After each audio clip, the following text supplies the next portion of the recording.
Voilà, donc je vais donc parler de la notion de dispensation, les dispensations.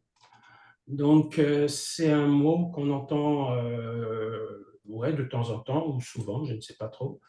Mais j'ai pensé que c'était important de parler de ça parce qu'on serait confronté, on sera confronté à des chrétiens nouvellement convertis et et qui ont besoin, entre autres, parce qu'il y a beaucoup de choses, hein, évidemment, qu'on peut enseigner, hein, mais c'est important qu'ils aient un cadre, qu'ils comprennent comment Dieu fonctionne, euh, comment Dieu fonctionne. Alors ça, c'est pas non plus, comment dirais-je, euh, il ne s'agit pas de mettre Dieu en boîte non plus.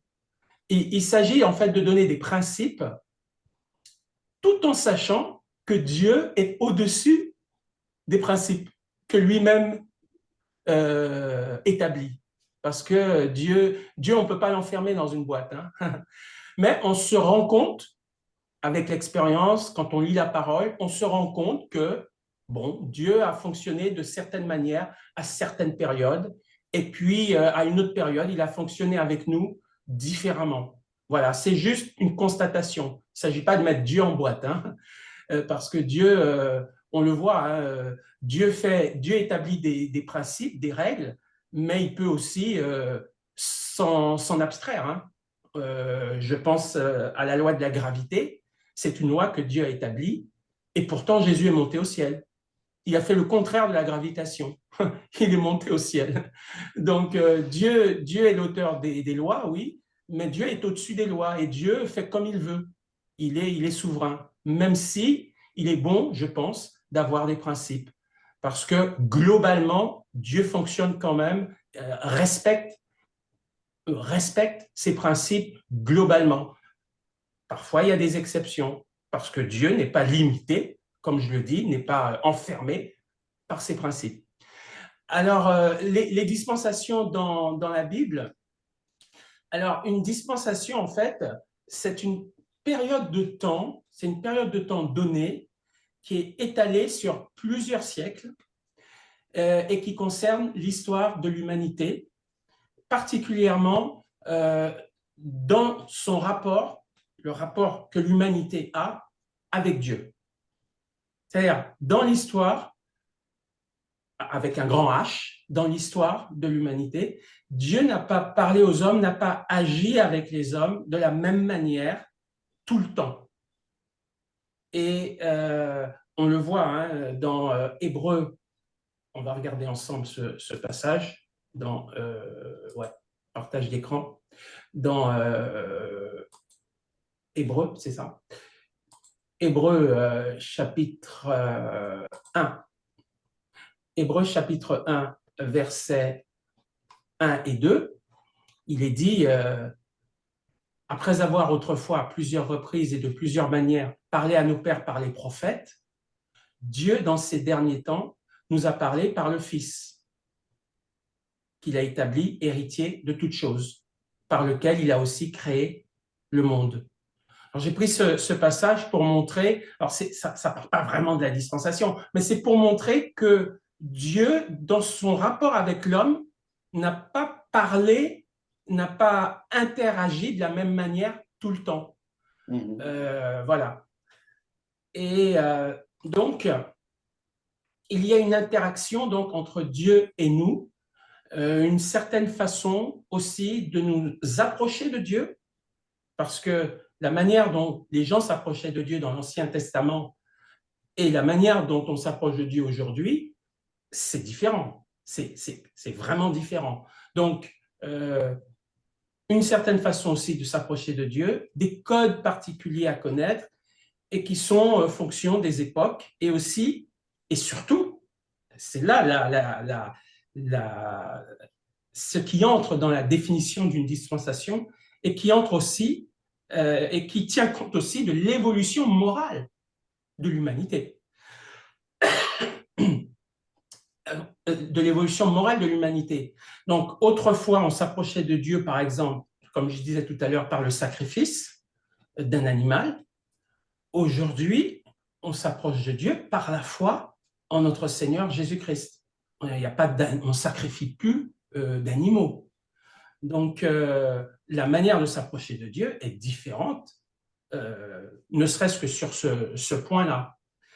Donc, on en vient par conséquent à un autre aspect de la définition de la dispensation. Elle est par là même un temps pendant lequel l'homme est éprouvé en fonction de son obéissance à une révélation spécifique de la volonté de Dieu. Donc, la dispensation, c'est un temps d'épreuve. C'est ça qu'il faut aussi retenir.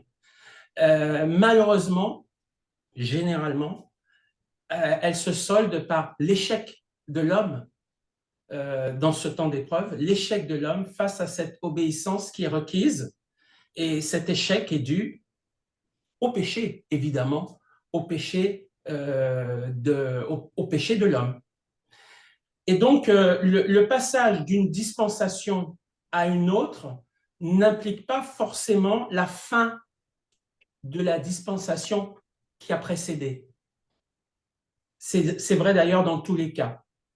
La dispensation biblique, elle se définit dans le cadre d'une révélation progressive, en fait,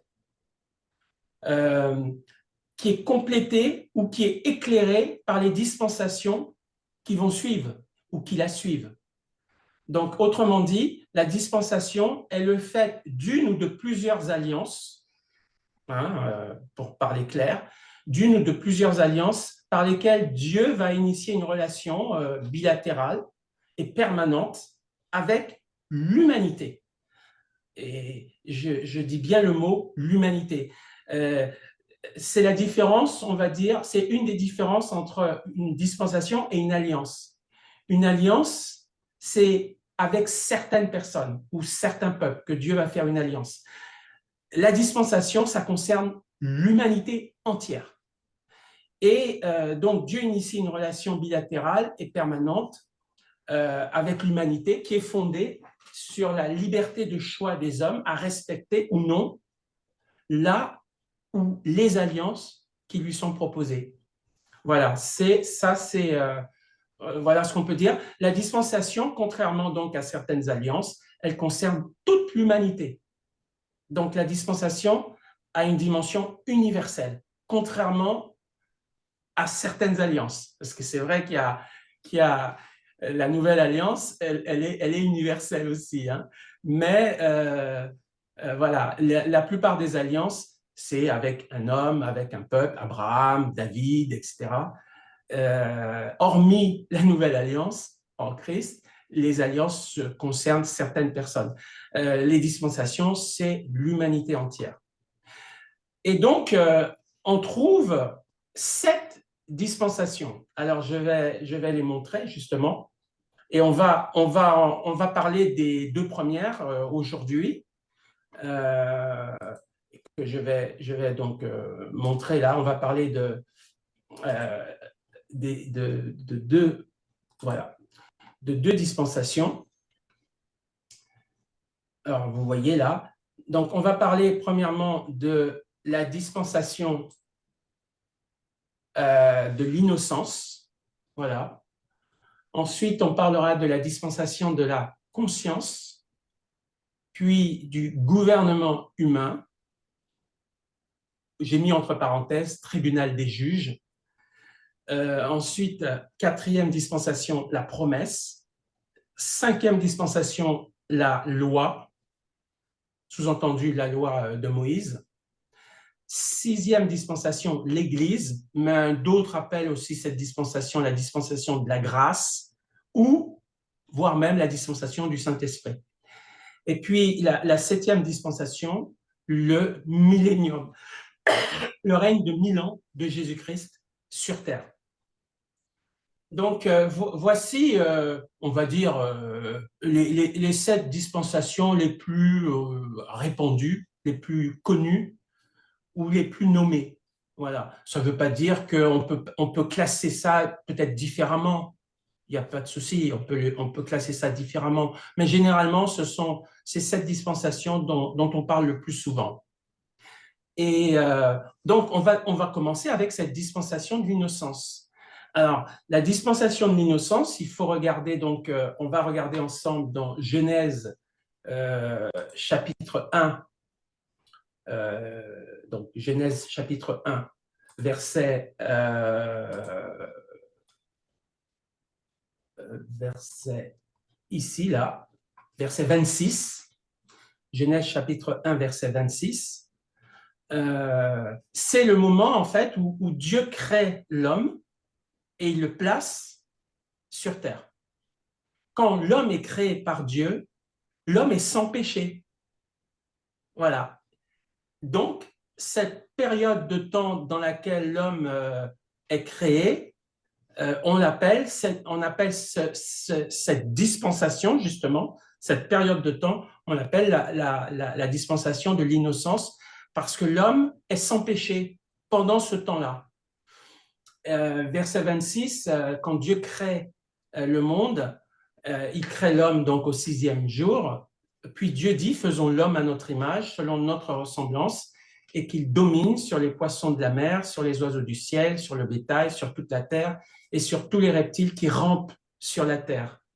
Dieu créa l'homme à son image, il le créa à l'image de Dieu. Il créa l'homme et la femme. Dieu les bénit et Dieu leur dit, soyez féconds, multipliez, remplissez la terre et l'assujettissez et dominez sur les poissons de la mer, sur les oiseaux du ciel et sur tout animal qui se meut sur la terre. Voilà, ça c'est une dispensation, c'est la première. Pourquoi on l'appelle l'innocence? Parce qu'en fait,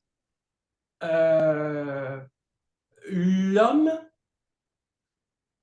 n'est pas porteur du péché, n'a pas encore péché, mais en même temps, il n'est pas non plus, il est dans un temps d'épreuve, en quelque sorte. On voit plus loin que Dieu dit à l'homme, tu pourras manger de tous les arbres qui sont dans ce jardin, mais l'arbre de la connaissance du bien et du mal, tu ne mangeras pas cet arbre. Si jamais tu le manges, tu mourras. Donc, ça rejoint toujours l'idée de la dispensation. C'est un temps d'épreuve pour l'humanité entière et pour voir si cette humanité est dans l'obéissance, obéit à Dieu ou n'obéit pas. Et donc là, on est dans cette dispensation de l'innocence parce que rien n'est acquis. L'innocence, c'est un peu le contraire du saint, S-A-I-N-T. Hein, le saint, c'est celui qui ne peut plus pécher. La Bible dit dans 1 Jean, ce qui est né de Dieu ne pêche pas. Ce qui est né de Dieu ne pêche pas. Voilà, ça c'est le saint. Ça c'est ce qui ne peut plus pécher. Là, on n'est pas dans ce cas de figure. L'homme peut pécher. C'est pour ça qu'on emploie le mot innocence et non le mot saint. Parce qu'il y a une possibilité qu'il pêche. Il n'est que innocent, c'est tout. Il ne connaît pas le mal et il ne connaît que l'obéissance à Dieu. Et donc, la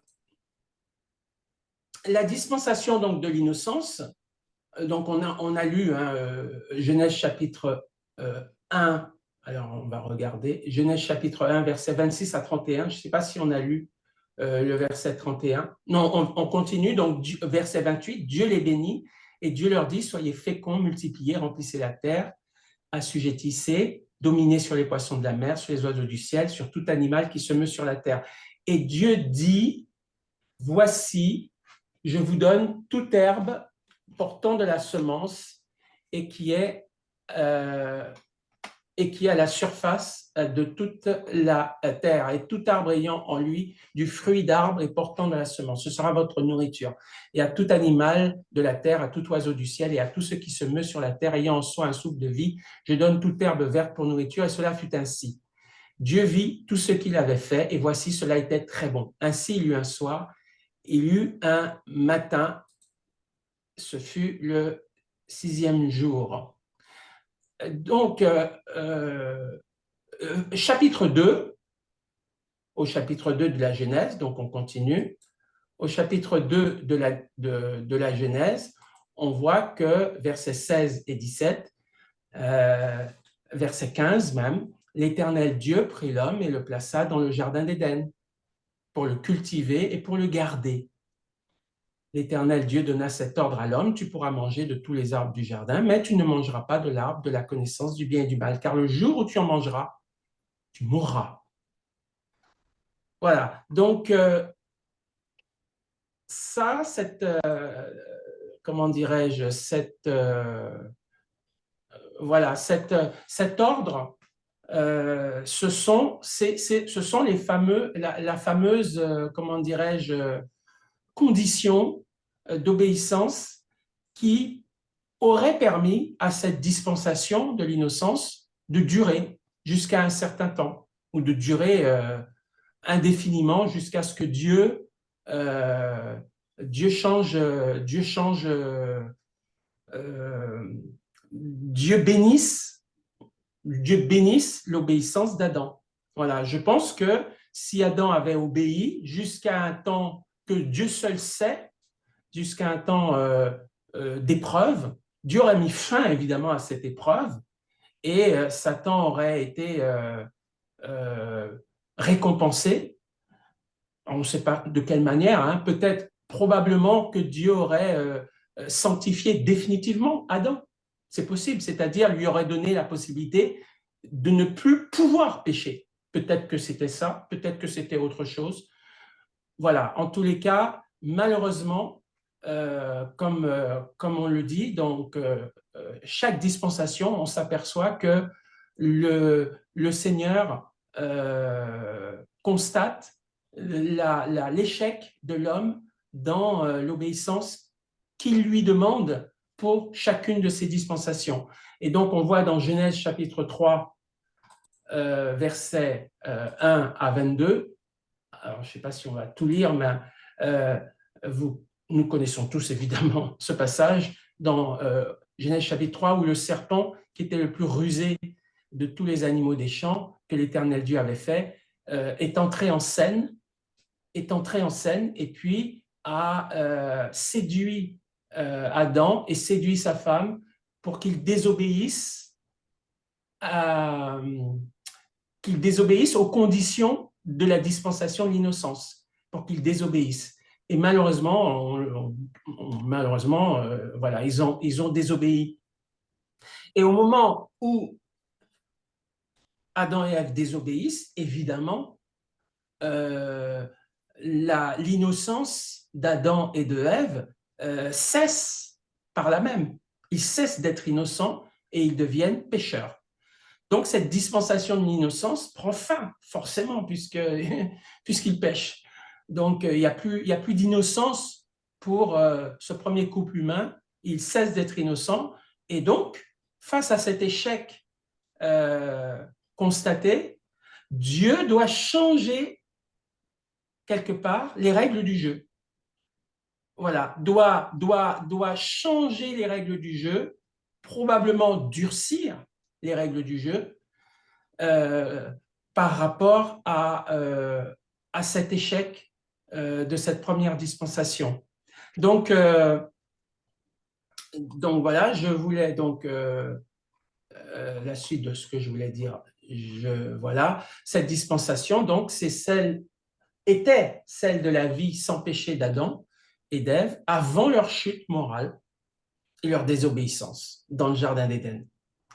Donc, Dieu avait établi avec eux une alliance qui était très simple, qui était basée sur des recommandations et des ordres à observer. Mais à la limite, il y avait juste une recommandation, ne pas manger le fruit de l'arbre de la connaissance du bien et du mal. Donc, c'était très basique, en fait, comme dispensation. Il y avait juste une chose à ne pas faire.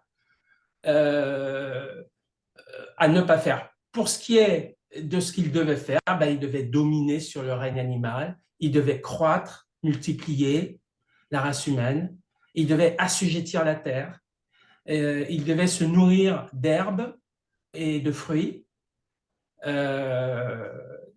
Donc, on voit qu'ils n'étaient pas carnivores, hein, il y avait pas de, l'homme ne mangeait pas de viande à ce moment-là, dans cette dispensation. Donc là quelque chose d'important, justement. Une dispensation nous permet de comprendre pourquoi, à telle période, l'homme ne mange pas, comment dirais-je, la manière dont l'homme se nourrit est différente à certaines périodes qu'elle ne l'est à d'autres périodes. Ben, on voit que dans la dispensation de l'innocence, l'homme ne mange pas de viande. Hein, il ne mange pas de viande du tout et aucun animal, je dis bien aucun animal, n'est carnivore. Tous les animaux dans cette dispensation de l'innocence, ils sont tous herbivores, tous, y compris le lion, y compris, voilà, ils sont tous herbivores. On le voit ça dans je pense que c'est dans le passage précédent, dans le chapitre précédent. Alors attendez, où Dieu parle de ça. On peut le lire ensemble parce que c'est important. Ça montre que une dispensation, il y a le règne animal, le règne végétal, même sont modifiés. Alors, j'essaye de chercher ce passage parce que je n'avais pas prévu en fait de le lire. Euh, euh, alors, où est-ce que Dieu parle de ça? Bon, c'est pas grave, je le trouverai après. Où Dieu dit, non seulement il le dit à Adam, mais il dit aussi que les animaux, il leur donne à tous les animaux toute herbe verte. Donc c'est ça. Les dispensations ont un cadre très particulier en fonction de la dispensation. Donc, cette période s'achève par un échec. L'homme pêche. Tant que l'homme obéissait à Dieu, il n'était pas soumis aux conséquences du péché, ni à la mort physique, ni à la mort spirituelle. Maintenant qu'il a transgressé l'ordre de Dieu, il meurt spirituellement, il meurt physiquement, et il souffre, et il va souffrir. Et cette dispensation, elle est finie. On ne peut plus revenir en arrière, elle est terminée. Donc Dieu est obligé de changer les règles du jeu, puisque l'homme n'a pas respecté la règle du jeu. Donc à partir du moment où on ne respecte pas les règles du jeu, Dieu est obligé de changer les règles. Voilà. Et on verra en fait que plus les dispensations, surtout les premières dispensations, plus elles changent, plus les règles sont draconiennes, plus ça se durcit avec l'humanité. Dans le rapport entre Dieu et l'humanité, les choses se durcissent. Ensuite, donc comme je l'ai dit, pour la dispensation de l'innocence, il y avait euh, il y avait trois choses principales en fait que l'homme devait faire. Il devait cultiver le jardin, garder le jardin et ne pas manger le fruit de l'arbre de la connaissance du bien et du mal. Malheureusement, donc, cette dispensation prend fin lorsqu'une de ces trois exigences est brisée. C'est donc la fin de l'innocence de l'homme et de son immortalité. On le voit évidemment dans Genèse chapitre 5, verset 5, verset 4. Les jours d'Adam après la naissance de Seth furent de 800 ans et il engendra des fils et des filles.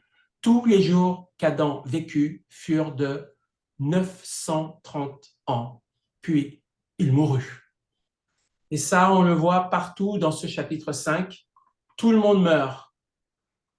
7, verset 8, tous les jours de Seth furent de 912 ans, puis il mourut.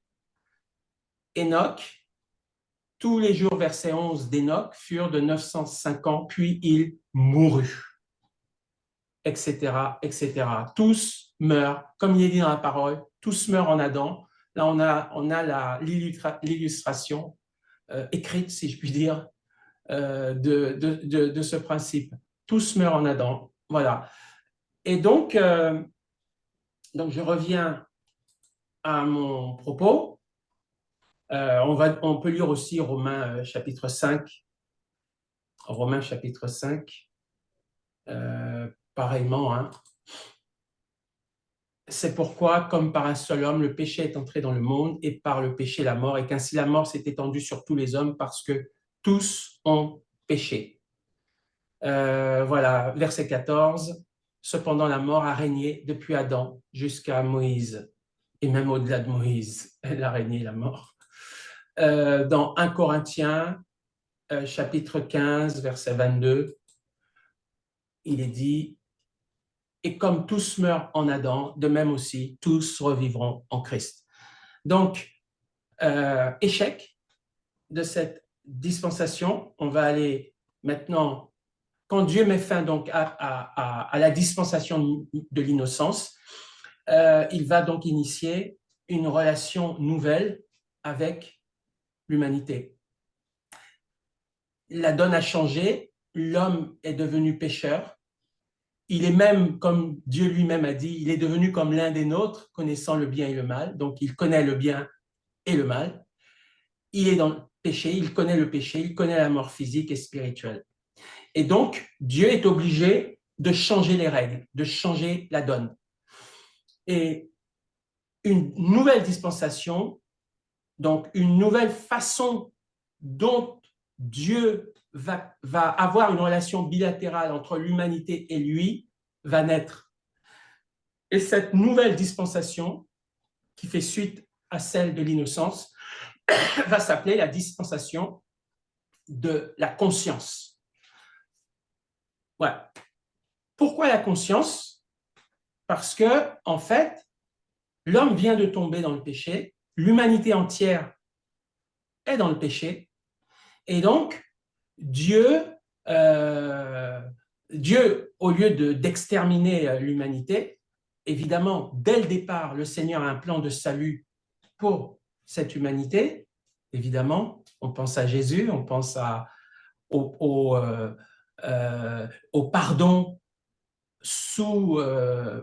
par l'intermédiaire de l'effusion de sang d'un innocent. Donc tout ça, Dieu est en train de préparer tout ça.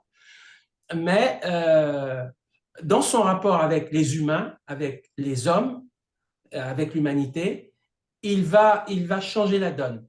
Dieu va appeler l'homme, en fait, à se juger lui-même. Puisqu'il a péché, puisqu'il est dans la désobéissance, la nature de péché est entrée en lui. Dieu, ne pouvant pas enlever ce péché comme ça, là, Dieu va apprendre à l'homme à, à, à discerner dans son comportement le bien et le mal, et à choisir donc le bien. Une fois qu'il a discerné entre le bien et le mal, à choisir le bien. Et tout ça, Dieu va permettre à l'homme de faire ce travail au travers de sa conscience. Au travers de sa conscience. Donc, il fait appel à sa conscience pour conjurer, on peut le dire, hein, pour conjurer son péché et pour tenter de maintenir assujetti son péché. Et c'est de cette façon que Dieu va exhorter en fait Caïn. Caïn qui va donc pécher, évidemment, qui va tuer son frère Abel et qui va être exhorté par Dieu à conjurer son péché. On va regarder dans Genèse chapitre 4, Genèse chapitre 4, verset 6, je crois, versets 6 et 7. Ouais, verset 4. Quand Abel et Caïn apportent des offrandes à Dieu, Abel, de son côté, fit une offrande des premiers-nés de son troupeau et de leur graisse. L'Éternel porta un regard favorable sur Abel et sur son offrande, mais il ne porta pas un regard favorable sur Caïn et sur son offrande. Caïn fut très irrité et son visage fut abattu. L'Éternel dit à Caïn: pourquoi es-tu irrité? Pourquoi ton visage est-il abattu? Certainement, si tu agis bien, tu relèveras ton visage. Et si tu agis mal, le péché se couche à la porte et ses désirs se portent vers toi. Mais toi, domine sur lui. Donc ce verset 7, il est intéressant parce que Dieu est en train de dire à Caïn, il y aura le bien et il y aura le mal. Et à toi, d'abord de discerner le bien du mal et ensuite de choisir le bien et de rejeter le mal et de résister au mal parce que les désirs du mal vont se porter vers toi, mais toi, tu dois dominer sur ça et choisir le bien.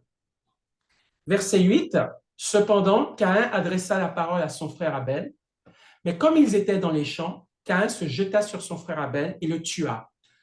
Donc là, qu'est-ce qui se passe en fait? Dieu a donné la solution au verset 7 par rapport à sa conscience. Il lui a dit, lorsque le mal va venir, et lorsque tu vas le discerner, il faudra que tu le rejettes, il faudra que tu choisisses le bien. Donc Dieu a averti Caïn de la manière d'agir quand la tentation du mal va poindre à l'horizon. Malheureusement, Caïn rejette le bien et choisit le mal. Verset,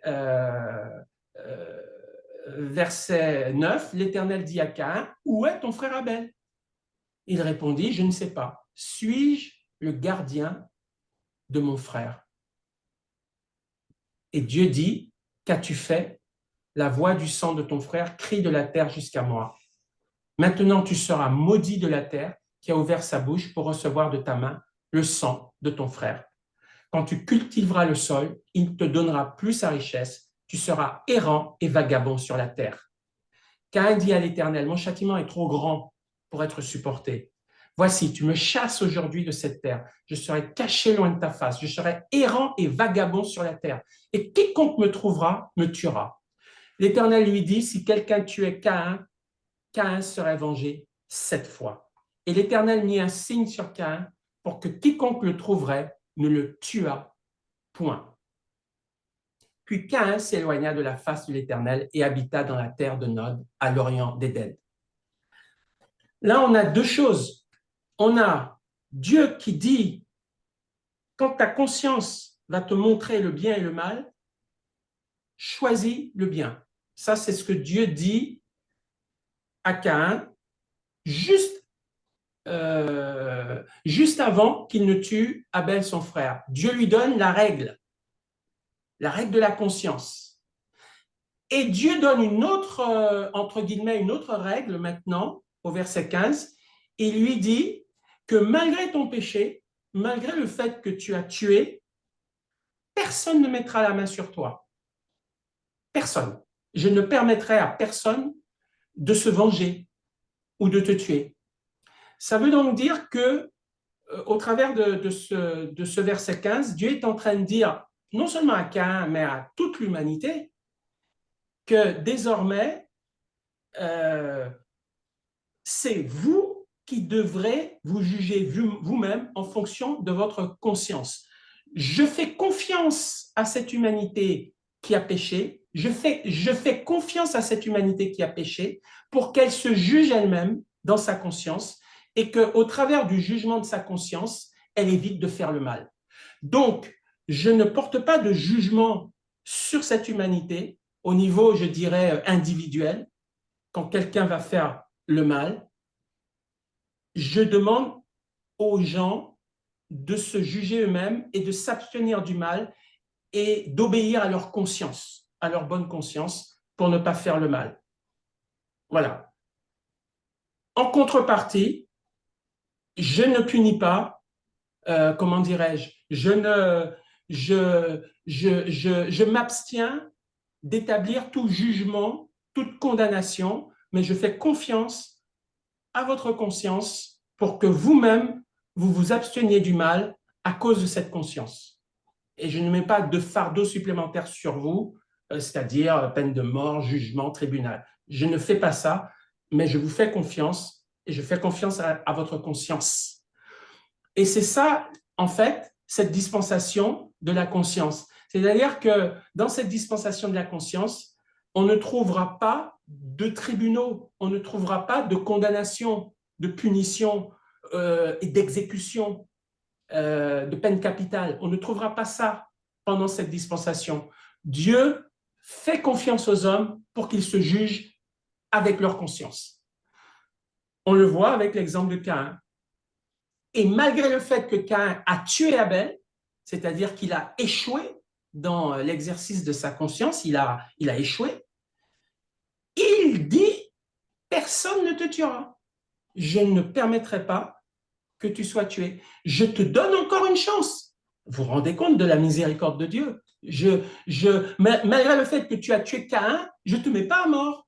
Je te donne encore une chance de te rattraper dans ta conscience. Certes, Caïn a été quand même maudit, hein, il a été chassé. Enfin, Dieu lui a donné comment dirais-je, des paroles quand même de malédiction. Tu seras errant et vagabond, voilà. Mais aujourd'hui, enfin, oui, aujourd'hui, ou dans d'autres dispensations ultérieures à celle de la conscience, il y a longtemps que Caïn a été condamné à mort. Donc Dieu ne le condamne pas à mort. Et la particularité de cette dispensation de la conscience, c'est que Dieu ne punit pas les grands crimes. Les grands crimes sont et restent impunis parce que Dieu fait confiance à l'auto-jugement des hommes. C'est ce qu'on voit donc dans Romains chapitre 2. On va voir un peu ces principes. Hein. Romains chapitre 2, versets 14 et 15. Paul parle de ce principe de la conscience. Quand les païens qui n'ont point la loi font naturellement ce que prescrit la loi, ils sont, eux qui n'ont point la loi, une loi pour eux-mêmes. Ils montrent que l'œuvre de la loi est écrite dans leur cœur, leur conscience en rendant témoignage, et leur pensée s'accusant ou se défendant tour à tour. C'est exactement ça, la recommandation que Dieu, d'une certaine manière, avait donnée à Caïn. Il lui a dit, tu es responsable par ta conscience. Et puis, dans un autre verset, 1 Corinthiens 11, verset 31, si nous nous jugions nous-mêmes, nous ne serions pas jugés. C'est ça, en fait, que Dieu attendait dans cette dispensation de la conscience. C'est ce qu'il attendait des hommes. Il attendait que les hommes se jugent eux-mêmes par leur conscience et donc arrêtent de faire le mal. Parce que quand tu te dis, non, ça là, c'est pas bien ce que j'ai fait, ou ça là, il faut pas que je le fasse parce que c'est mauvais. Quand tu te juges toi-même et que ta conscience te dit que ça, c'est pas bon, l'étape qui suit, ben, c'est d'exécuter ce que ta conscience te dit et ne pas faire le contraire de ce que ta conscience te dit. Donc, c'est ce que Dieu attendait en fait des hommes à cette époque de Caïn. Il attendait qu'ils se jugent eux-mêmes pour que lui n'ait pas à les juger. Et puis, dans Romains, dans cette dispensation de la conscience, en fait, même si on va voir plus tard qu'elle va échouer, évidemment, hein, comme la plupart des dispensations, c'est-à-dire que l'homme ne va pas être capable de se restreindre, de se limiter par sa conscience. Il en sera incapable. Mais malgré ça, on verra plus tard que Dieu va continuer et continue aujourd'hui toujours à nous parler, à notre conscience lorsque nous péchons. Ce n'est pas parce que la dispensation de la conscience est terminée que Dieu a arrêté de parler à notre conscience. Dieu continue aujourd'hui encore, évidemment, de parler à notre conscience. Alors, évidemment, souvent, on tue cette voix intérieure de la conscience où on éteint, certains éteignent leur conscience, mais Dieu continue à nous parler dans notre conscience. Alors, qu'est-ce qui s'est passé malheureusement pour cette dispensation de la loi? Dieu, en fait, avait misé sur la prise de conscience des hommes en espérant qu'ils se contrôlent eux-mêmes, qu'ils assument eux-mêmes leurs actes par une autodiscipline vertueuse. malheureusement, le Seigneur sera cruellement désillusionné, puisque non seulement la conscience humaine ne fonctionnera pas en tant que fusible, si on peut dire, pour se retenir face au mal, mais ce dernier, l'homme, va suivre le mal. Ça va faire une courbe exponentielle dans l'aggravation du mal. Et Dieu lui-même va même envisager purement et simplement d'exterminer les hommes qui seront devenus des génies du mal absolus sur toute la terre habitée. Donc, c'est un échec cuisant. Échec cuisant pour l'homme qui a échoué, qui n'a pas pu s'autodiscipliner, si je puis dire, mais désillusion, cruelle désillusion pour Dieu, puisqu'on va regarder ensemble dans Genèse chapitre 6, versets 5 à 7, Genèse chapitre 6, versets 5 à 7, l'Éternel vit que la méchanceté des hommes était grande sur la terre et que toutes les pensées de leur cœur se portaient chaque jour uniquement vers le mal. L'Éternel se repentit d'avoir fait l'homme sur la terre et il fut affligé en son cœur. Et l'Éternel dit, j'exterminerai de la face de la terre l'homme que j'ai créé, depuis l'homme jusqu'au bétail, aux reptiles et aux oiseaux du ciel, car je me repens de les avoir faits. Donc là c'est terrible. C'est terrible. Parce qu'en fait, comment dirais-je, Dieu avait tablé, en fait, avait misé sur notre retenue, notre autodiscipline. Et non seulement c'est pas ce qui s'est passé, mais on vient de lire là, la terre était pleine de violence, pleine de violence. Donc c'est pas du tout ce qui s'est passé. Et, donc Dieu est obligé finalement de mettre un terme. Dieu est obligé de mettre un terme à cette dispensation de la conscience parce que ça marche pas, ou plutôt ça ne marche plus, et peut-être même que ça n'a jamais marché, malheureusement. Et donc Dieu est obligé de mettre un terme à cette dispensation. Alors il va le faire de manière progressive. D'abord, il voudra mettre un terme carrément à la race humaine. Et si Noé n'était pas là pour intercéder et dire non Seigneur, ne détruis pas la race humaine, mais me voici, je vais prêcher la repentance, je vais prêcher le péché, la nécessité pour tous ces hommes impies de se repentir. Et si Dieu n'avait pas vu cette piété qui était en Noé, ben, on ne serait plus là, hein. On serait purement et simplement exterminé. Donc, Dieu va demander à Noé de construire une arche pour sauver lui et sa famille, mais uniquement lui, enfin, lui et sa famille. Et Noé, lui, va annoncer l'évangile pendant, paraît-il, hein, pendant 120 ans. Et malheureusement, les hommes étaient tellement méchants, tellement mauvais, qu'au final, au final, ça n'aura pas, comment dirais-je, ça ne servira à rien parce que les hommes ne vont pas se repentir. Dans 1 Pierre chapitre 3, versets 19 et 20, je vais simplement lire 1 Pierre chapitre 3, versets 19 et 20, il est dit que Jésus, en parlant de Jésus, dans lequel aussi il, Jésus-Christ, est allé prêcher aux esprits en prison qui autrefois avaient été incrédules lorsque la patience de Dieu se prolongeait au jour de Noé pendant la construction de l'arche, dans laquelle un petit nombre de personnes, c'est-à-dire 8, furent sauvées au travers de l'eau. Donc, quand ce déluge d'eau est venu pour détruire les hommes à cause de leur péché immonde, et rappelez-vous aussi que tous les péchés que les hommes ont commis là, ils étaient tous impunis. Ils étaient impunis, c'est-à-dire il n'y avait pas de peine de mort. Donc, les gens tuaient comme ils voulaient. Ils n'avaient aucun frein vis-à-vis de leur conscience. Ils avaient éteint leur conscience et ils réglaient leur compte puisqu'ils savaient qu'ils étaient impunis.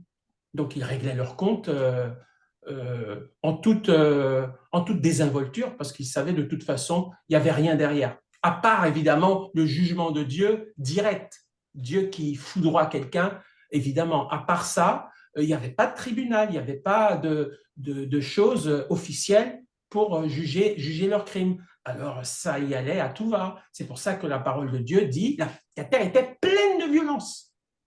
Pleine de violence. Donc Dieu a mis fin à ça par le déluge et il y aura, après la sortie de Noé, donc de l'arche, il y aura une troisième dispensation, c'est-à-dire une troisième manière, une troisième relation bilatérale entre Dieu et l'humanité, fondée, basée sur de nouvelles règles, plus drastiques, évidemment, plus dur, puisque l'homme s'est endurci. Donc, c'est ce que je propose qu'on regarde pour la prochaine fois.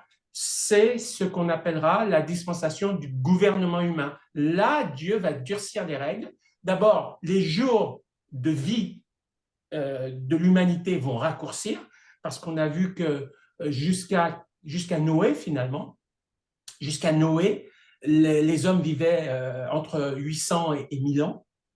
C'est énorme. Alors, imaginez des tueurs, des gens sans conscience qui vivent 800 ans. Je ne sais pas si vous pouvez imaginer. Donc, le nombre de crimes, de meurtres qu'il y avait et l'impunité qui accompagnait tout ça. Donc, Dieu a non seulement va changer les règles, mais Dieu va réduire aussi la vie humaine. Donc, dans cette troisième dispensation, et même dans cette troisième dispensation, les hommes vivront à peu près 400 à 500 ans, puisque Japheth, les fils de Noé, Japheth, Sem et Cham vont vivre entre 500 et 600 ans. Donc là, Dieu aura réduit quand même par rapport aux 800 ou 1000 ans de vie précédente. Dieu va réduire leur durée de vie. Et puis encore après, juste avant la venue d'Abraham, Dieu va encore réduire la durée de vie humaine aux alentours de 200 ans. Donc, on arrête là pour aujourd'hui et on va voir la prochaine fois la dispensation du gouvernement humain et les règles vont changer donc au niveau de l'âge, mais aussi les règles vont aussi changer au niveau de la nourriture. C'est là, à ce moment-là, que l'homme et surtout un certain nombre d'animaux vont devenir féroces et vont devenir carnivores. Voilà, donc voilà, et puis on continue donc la prochaine fois avec plaisir.